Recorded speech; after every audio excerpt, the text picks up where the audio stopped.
folks, Vern Jackson here. This is a little bit of the latest on my e-field engine technology. This is essentially a large, you might call it the world's largest atom. Part way, almost done. A lot of work, 30 years. I've got hundreds of prototypes built, tested, to test the formulations, etc. And this is where I'm at currently with the e-field collection circuitry I developed recently. That actually allows this process now to move forward, and we're heading off into the world of UFO engine power, and I'll be back with you in a second here. Okay, now up top here we have ourselves a sphere in the center, and it's basically one of those high power magnetic spheres. There it is. Now it sits in the center of the device, essentially just in a hole. That's an aluminum tube, solid bar, and I drilled a hole in the center of it. Okay, so you can see that. Now this piece, which is the basically what you would call the proton or the neutron of the device, and you can see how sensitive it is here. Like I just bring it near the machine, right, and it just goes nuts. You see? So we know where we're at. Now what it does is it floats in the center as any typical proton does, and it's tricky. You got to be careful when you lay it in there. Now it just floats there. You can see that. Okay? Now I can use other things such as a diaphragm to support it or whatever, but the pin on there just hangs onto the pole of that sphere and just essentially just keeps it in alignment so that we don't lose it. Okay? So now as we back out of it here, down a little bit, this circuit here is the e-field circuit I put up on another file for everybody to have a look at. This is the same circuit I use on my mountain bike. Works great. There's a single coil over here, as you can see. This coil has no iron in it. It's hollow. Okay, there's nothing in the middle of it in here. Zip.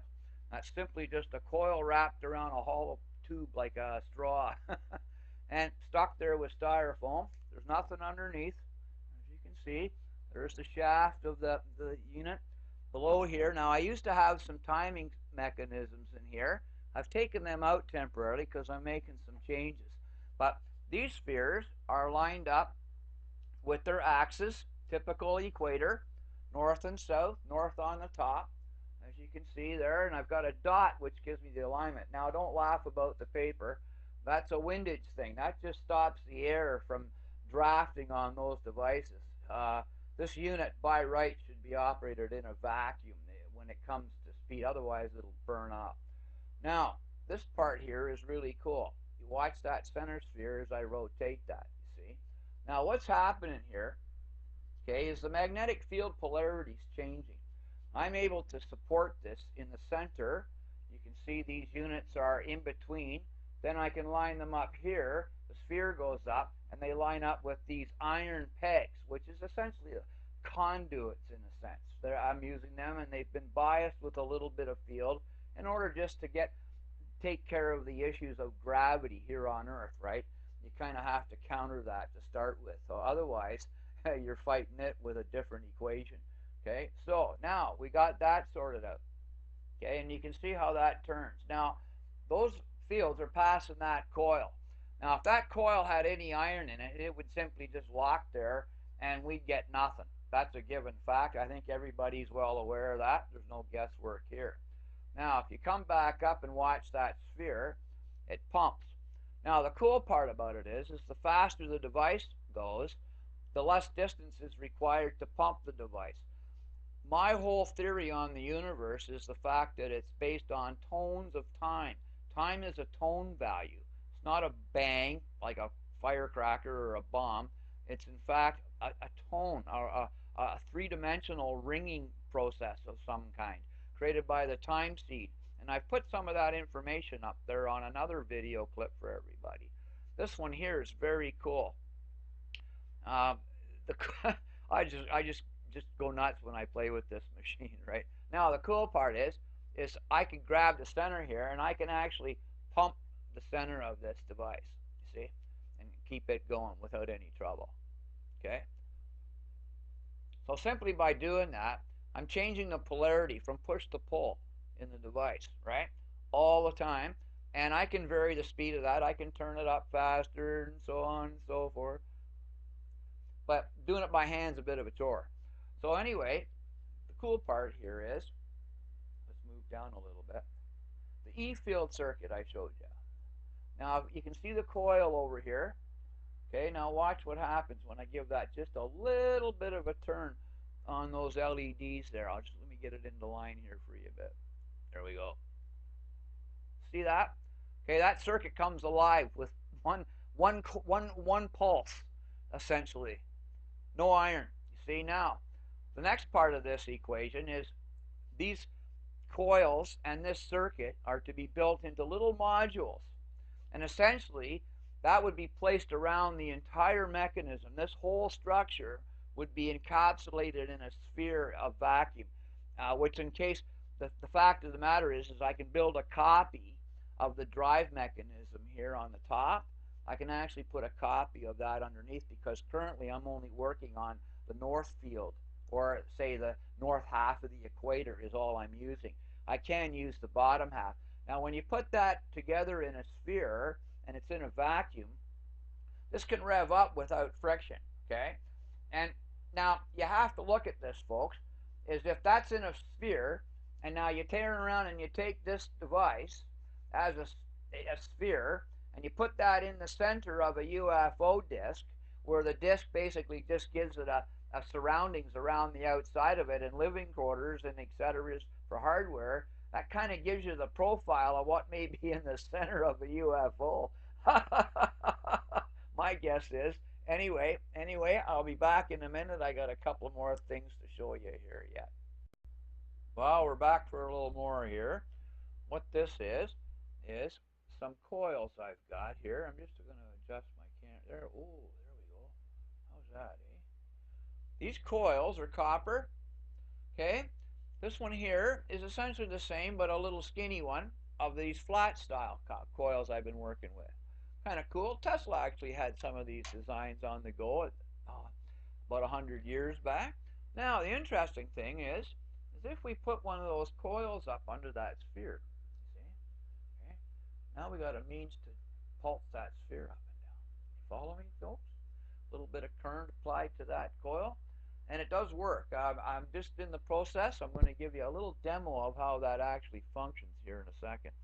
And the point being is that I'm going to use some interesting other techniques to drive this, and I'll be back in a second with those to show you. Okay, what we got here is an amplifier module. Okay, this is your typical audio amplifier, about 20 watts in this case. Now I don't know if this will be sufficient or too much or not enough. I don't really know. I could use an electronic ignition module, let's say. Something to pulse this coil is what I'm working on currently. Currently, interesting term. Now the thing is that this device is essentially built just like an atom. It's essentially an atom to scale. So the output from it, once this device runs, and it will find its own frequency of spin relative to the vibration it gives off. Because what we'll do is we'll capture the vibration from this machine with some form of sensing or noise maker device attached to it, right? So that it gives off a tone or a buzz, whatever. We turn around, we pass that into an amplifier, which in turn gives us the pulse we need to vibrate this sphere. You follow? Now, these collection circuits that I've shown you here are more than enough to supply the power for that application, right? Now, the point being here is these assemblies of coil and pickup module with the circuitry, etc., these have to be made into small little packages where the coil face is exposed on one side and the circuitry here is on the back side of the coil, let's say. That gives us like a flat hockey puck design.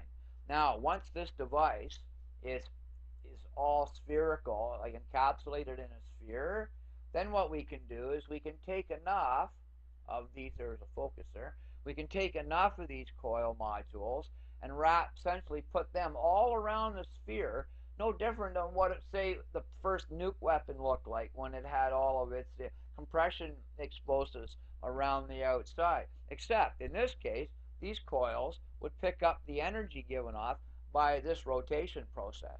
You understand? Because as this speeds up, this field only gets bigger and bigger and more and more. And I found that as it speeds up, things go exponential on their own, which is really fascinating. And so we're just about there, folks. I'm about 98% in the design and about 80% finished in the build. The only reason I'm not done is I got kind of financially stung with another company, and some criminals and fraud essentially stole my retirement, which was Crystal X Venture Capital and Light-Based Technology. And that was my inventions as well, and then that kind of left me on the hang.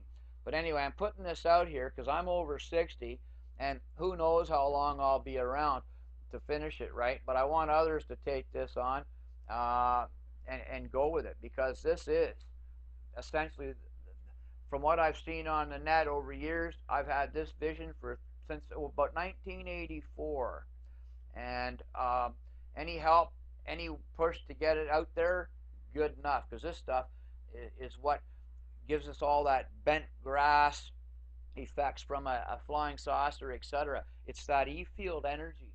And what can I say? Have a good one.